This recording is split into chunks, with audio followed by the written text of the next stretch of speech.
ഞങ്ങളിപ്പോൾ ഒരു മൂവി കഴിഞ്ഞ് ഇറങ്ങിയതായിരുന്നു. സമയം ഇപ്പോൾ 11:30 ഷോയ്ക്ക് കയറിയത്. മൂവി ബാഡ് ലാൻഡ്സ് ആയിരുന്നു. എനിക്കിതിനെപ്പറ്റി വലിയ ധാരണയൊന്നും ഇല്ലാത്തതുകൊണ്ട് വലിയ ഇൻട്രസ്റ്റ് ഒന്നും ഉണ്ടായില്ല വരണം. അപ്പോൾ ഇന്നലെ എനിക്ക് ട്രെയിലറൊക്കെ കാണിച്ചു തന്നു, പ്രെഡേറ്റർ സീരീസ് ഇല്ല എന്നൊക്കെ പറഞ്ഞ് കൊണ്ടുവന്നു. പിന്നെയാണ് മനസ്സിലായത് കിന്നലിന് ഇതിനെപ്പറ്റി യാതൊരുവിധ ഐഡിയ ഒന്നും ഉണ്ടായിട്ടില്ല, വെറുതെ ഇങ്ങനെ ഇറങ്ങിപ്പോൾ എന്താ. എന്തായാലും ഞാൻ വെൽ പ്രിപ്പയർഡായിരുന്നു. ഉറങ്ങാനുള്ള ഫുൾ സെറ്റപ്പിലാണ് ഞാൻ പോകുന്നത്. വന്നപ്പോൾ ഉണ്ട് ആകെ 5 പേരുണ്ട് ഷോയ്ക്ക്. എന്തായാലും വന്നതല്ലേ, കുറച്ച് കഴിഞ്ഞ് ഉറങ്ങാമെന്നൊക്കെ ഉള്ളതിൽ ഞാൻ ഇരുന്ന് മൂവി സ്റ്റാർട്ട് ചെയ്ത് ഒരു 10 മിനിറ്റ്സ് കഴിഞ്ഞപ്പോഴത്തേക്കും നമുക്കൊരു ഹൂക്ക് കിട്ടും. പിന്നെ അങ്ങോട്ട് എൻ്റർടൈനിങ് ആണ്, ത്രില്ലറാണ്, വിഷ്വലി ആൻഡ് സൗണ്ട് എഫക്ട്സ് ആണെങ്കിലും എല്ലാം അടിപൊളി.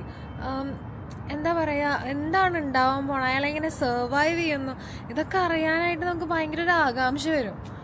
അങ്ങനെ ഒരു അടിപൊളി പടമായിരുന്നു. നിങ്ങൾ ആരെങ്കിലും മൂവി കാണാൻ ഉദ്ദേശിക്കുന്നുണ്ടെന്നുണ്ടെങ്കിൽ ഇതൊരു ബെസ്റ്റ് ചോയ്സ് ആയിരിക്കും. എന്തായാലും ഒന്ന് കണ്ടു നോക്കുക. 1.25 മണിക്കൂറേ ഉള്ളൂ. അത് ഫുൾ നല്ല എൻ്റർടൈനിങ് ആയിരിക്കും. എന്തായാലും ഒന്ന് കണ്ടു നോക്കൂ.